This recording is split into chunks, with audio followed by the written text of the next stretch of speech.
Hi, I'm Zac Shipley. And I'm Dawn Shipley. And we want to tell you what's going to happen in 2025 in the Milwaukee real estate market.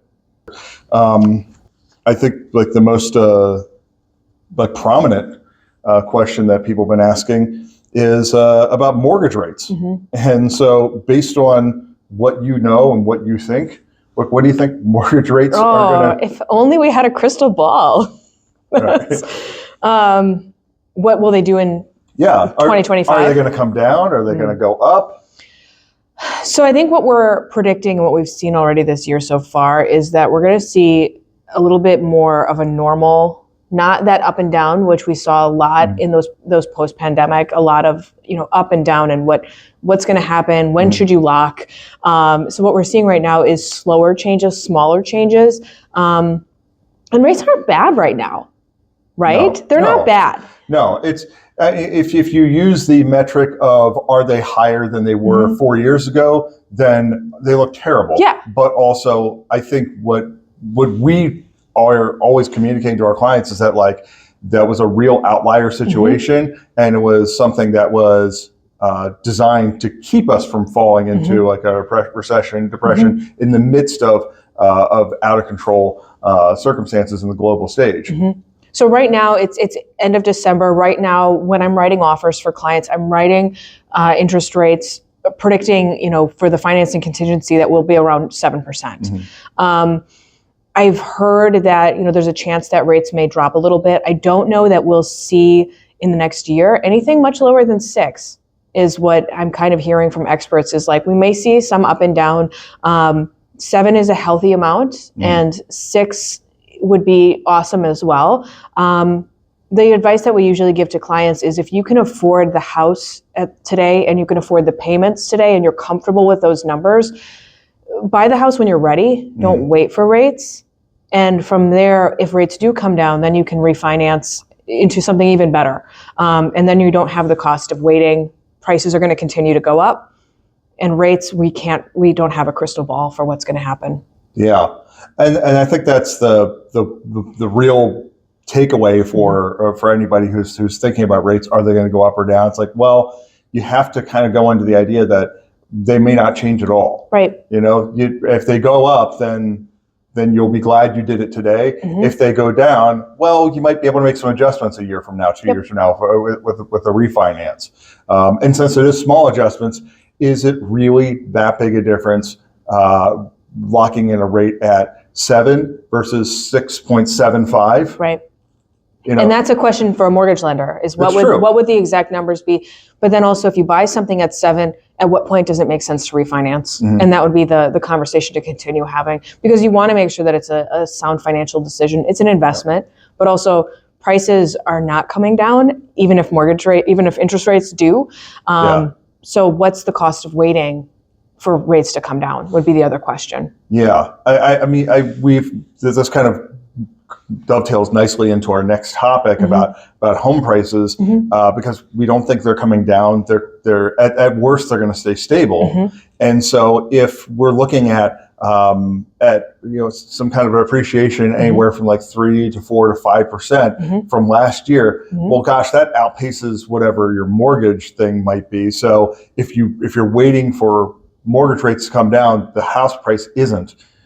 So you may be better off looking at a house if you're looking to buy now and knowing full well that your monthly payment's going to go up just because the price of the house is going to go up, not necessarily because the mortgage rates are going up. Right. Mortgage rates they do have an impact, but it's not going to be the same as those price appreciation. And I think it's worth mentioning too that real estate's hyper local, and we're in the Milwaukee, Wisconsin area. Oh yeah. So what we're saying about predictions for 2025 is really going to apply to this area. It's not going to apply if you're on East Coast, West Coast, or even if you're somewhere else in Wisconsin up north. We can connect you with somebody who would be a really great resource for that. But what we're really seeing in Milwaukee, and I know we've been talking with clients about it, is demand is still really high. There's not enough inventory for the number of buyers who are out looking.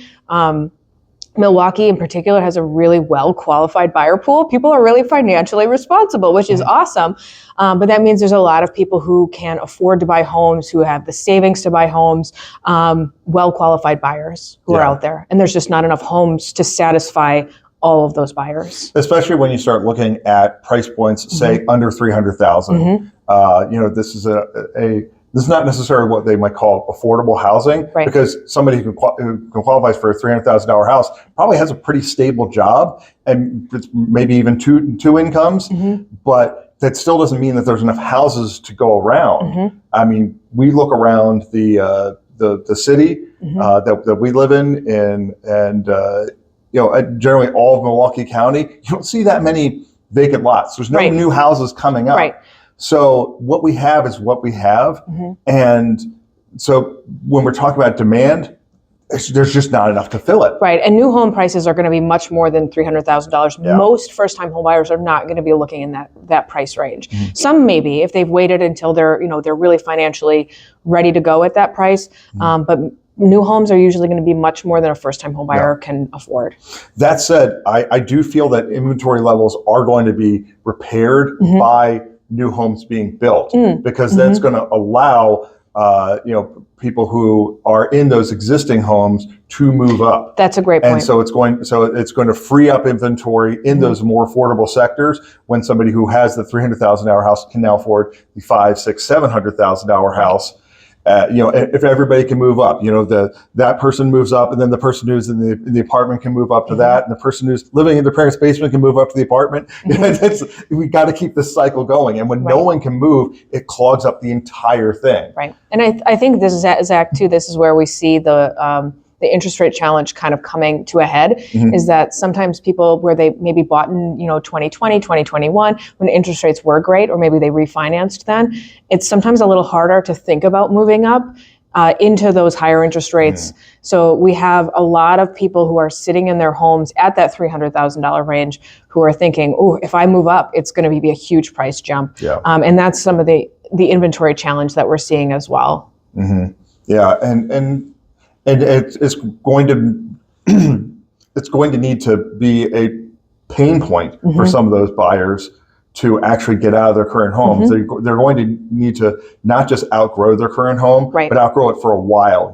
Whether their work from home situation or family situation changes, they're going to need to get really uncomfortable for a while before they actually consider, okay, fine, I will move. Right. The people who are moving right now, by choice, something, those job changes, life changes, babies arriving, divorces, death, those are the things that we're seeing as catalysts for sellers selling their home, moving to something different. Yeah. The huge boom in 2020, 2021, I think was really fueled just by pure opportunity. Oh, yeah. Because you could move up from a 3-bedroom house to a 4-bedroom house and probably keep your payment around the same. Right. And I heard that often, that especially if somebody was moving and they had a higher interest rate that from when they bought their home, and then seeing that opportunity to, hey, my interest rates or my mortgage payment has only gone up $100 a month because interest rates are so great. Yeah. It's funny the way I look at these things, because I've got a fair amount of experience in other sales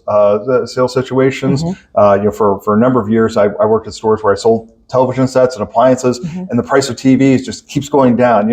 Especially we're recording this right around the holidays, wherein I get the text from Best Buy saying you buy a 4K TV for $300, and I think to myself, well, gosh, we spent a lot more than that when we bought ours. Right. And it still works. It was 10 years ago. But it's like, it'd be nice if we could see that kind of like easing in other aspects. And maybe that's just where it's just a reallocation of budget. If you've got a certain amount of money to spend, okay, you might have to spend a little bit more on your home, but other things like technology might be more affordable now. Right. So you have to have that reason for that push to move. And that's really what we're seeing. As far as our local market trends, again, filming this at the end of 2024, we're just starting to hit winter weather. This is the time when I always make the joke that no one wants to move when the Christmas tree is up. This is kind of the slowest time of the year for the Milwaukee market in particular, just kind of between Thanksgiving and New Year's, where we just, there's fewer of our current clients calling to sell. There's a lot fewer of our current clients calling to buy. So I think that really it gives us a lot of time to think about what's going on in 2025. But how does somebody stay ahead of the 2025 market? Like what would be your tip for someone who wants to buy in 2025? When should they start? Oh my goodness, that's the $1 million question. If we had a crystal ball. And the other interesting thing about real estate data is that we're always looking in the past. And so what we're looking at right now, the latest data that we just got was about November. It's almost the end of December. So we're trying to make predictions based on last month's data, trying to see what's going to be happening next month. So thinking about a combination of that data from last month and what we're seeing out there in real time when we're working with buyers and sellers in the market, the best time to buy a home is going to be when someone's ready. The best time to sell a home is going to be when someone's ready. Some stats that came out about times that people are most active in real estate searches are around those holidays. Those are when people are thinking about making big changes. So that weekend after Thanksgiving, December 28th is a hot day for looking at homes online. January 1st, people thinking new home, new year. And then that weekend after 4th of July. So those are the times that people have some downtime and they're really thinking about what's next.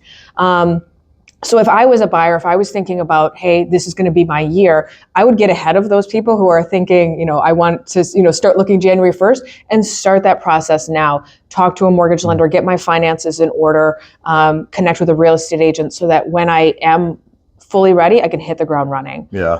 It's really funny you mentioned January 1st because you're obviously pulling that stat from one of those websites, but I've seen it in action simply because in the years that we've been working, the first Monday, whether it's January 2nd, 3rd, 4th, wherever it falls in the year, that's always the day we get the most just emails, calls, texts out of the blue. Somebody we have not talked to about anything, either a client we've worked with in the past who wants to move again, or a referral from a client's friend or relative. That's when people just really just pop up out of the woodwork. And the funny thing about that is they're ready to go because it only takes, realistically, a day to get to get all their data to a mortgage lender to get qualified and get that pre-approval. And all right, we're ready to hit the ground running. A seller, how long do you think it takes a seller to get ready? Oh, especially if someone's been in their home for a long time, it's a process. Like if you're thinking about selling next year, I would have started last year getting things ready, cleaning things out, getting ready. Depending on what move I'm making, if I'm downsizing, I have to go through everything in my house and decide what I'm taking with. That takes time. So sellers are usually ready after buyers have already started hitting the market. So we do see a delay in that match of what, things coming on the market to match the amount of buyers who are looking. We're a seller's market right now. We don't have enough supply to meet the demand, but just to have that evening out, there's always a gap. Yeah. And I see this all the time where especially in that first month of the year where I have the holiday after party with other realtors because we have the holiday parties that we go to and we see all the other agents from our offices, and then we start doing open houses and weekends in January. It's I see all these people again because we've all got the client who's looking at the same house. Because there's a municipality like New Berlin. We were talking yesterday. This information is going to be out of date, but at the time, right now we're sitting, there's 4 or 5 houses for sale in the whole city. And only one under $500,000 is the other interesting thing. So if I have a buyer who's looking to be in this city, has a budget under $500,000, I'm looking at that house with everybody else who has that same client, avatar. We're all going to be looking at the same home. And it's not anecdotal because that's true for New Berlin. It's also true when I was looking up data for Fox Point. It's also true for a lot of other cities, just in and around the Milwaukee area. There's a limited amount of inventory available for qualified buyers. Yes. So Zac, if we were thinking about experts and what the experts are saying, and this is all data that they're pulling nationally. So remember, real estate's hyper-local. But if we're thinking the real estate market as a whole, what info would you share? Well, I believe that we're going to see, obviously the the expert opinions that are coming out right now are all based on the idea that we are going to stabilize. Now, I know that we just came out of an election year, and a lot of the slowness when people talk about, I want to wait till after the election, it's not necessarily they're pulling for one party or another or one initiative or another. It's really just about knowing what's coming, having something known. People want stability. People want stability. Yes. Obviously we want good times for everybody, but even if you just know that okay, mortgage rates are going to stay the same, then you can have some confidence. If you know mortgage rates are going to go up, if you know that, then you go out with some confidence. If you know they're going to go down, or if they just went down, you go out with some confidence. And so that's the thing that I keep coming back to is it's like, if you're going to go out and we see when we see stability and we don't see a lot of big swings, then that's going to lead to a healthier market overall, simply because buyers are going to have confidence. Sellers are going to have confidence because they know what to expect. And especially as we're predicting that interest rates are going to be stabilizing, we kind of have that stability across the board. So I think it'll be a great year for sellers and for buyers in the real estate market. Oh, absolutely.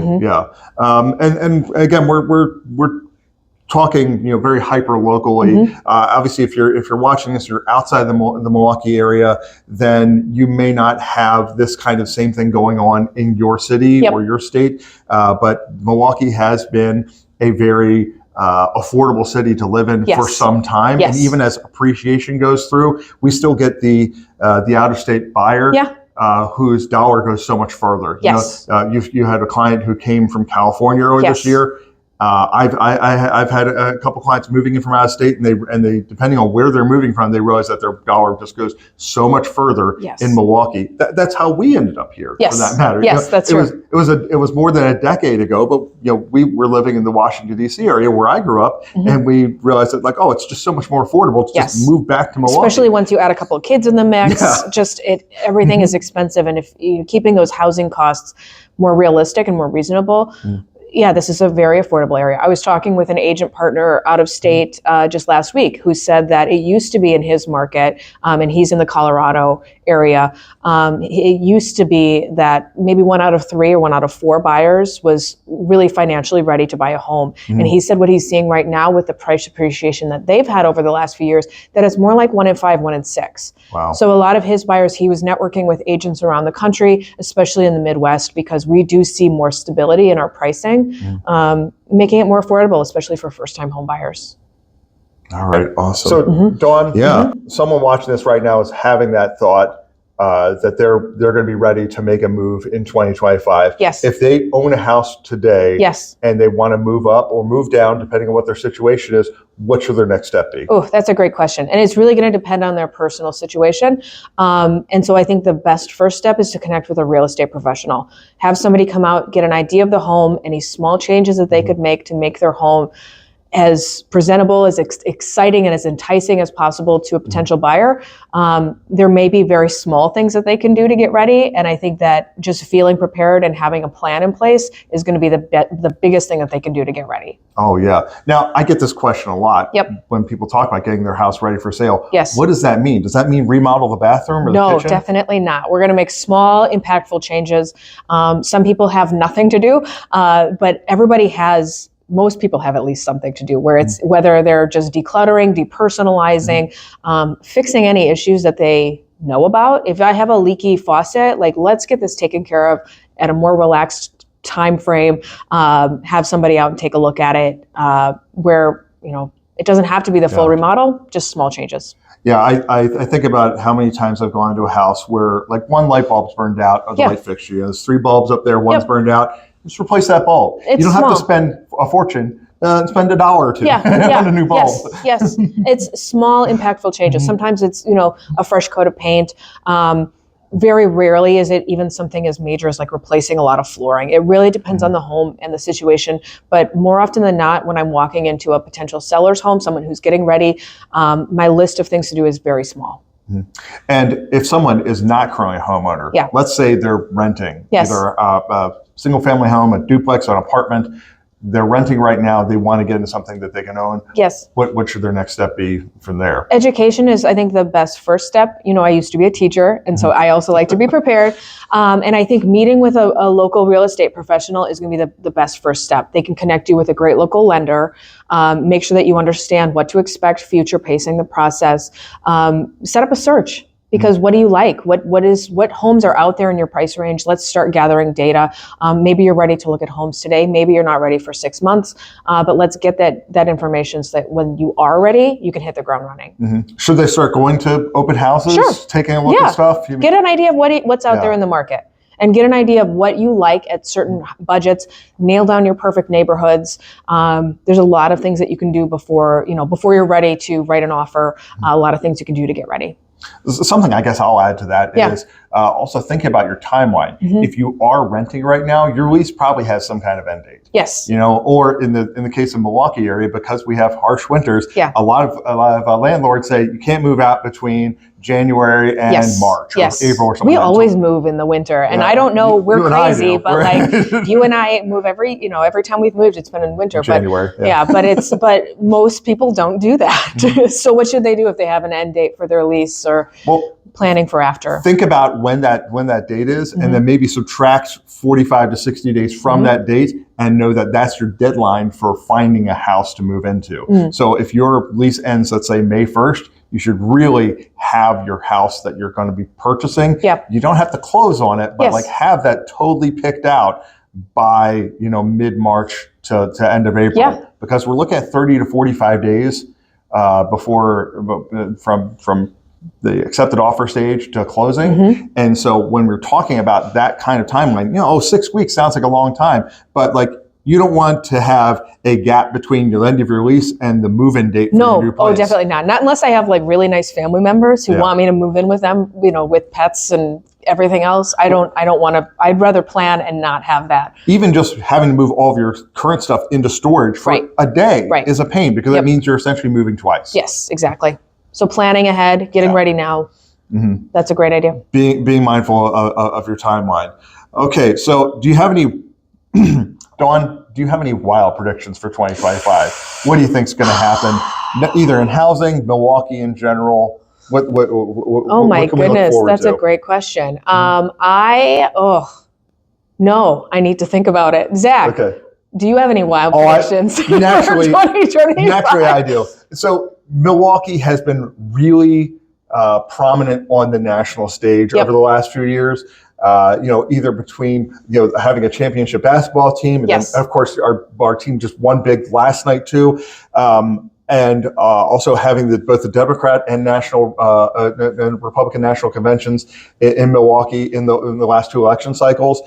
Obviously there's no major election this year, but I do believe that we're probably going to see at least one or two major national events come to Milwaukee, either conventions or something happening, some kind of growth here, because I really feel like this city is primed for it. So I don't know what it's going to be. I don't have my finger on the pulse of every single industry, but it just feels like, they might break ground on some big new factory. They might break ground on there's some new tech giant may end up coming into town. There might be a financial services company that sees a huge boom. It just feels like Milwaukee is primed for something really big. How big, I don't know, but there's just something in the air right now where so many people are moving here. A major corporation is definitely going to take notice of that and say, okay, because there is so many well-qualified, let's just say, well-qualified engineers or computer programmers in the area, that they're going to say, hey, we can start an office here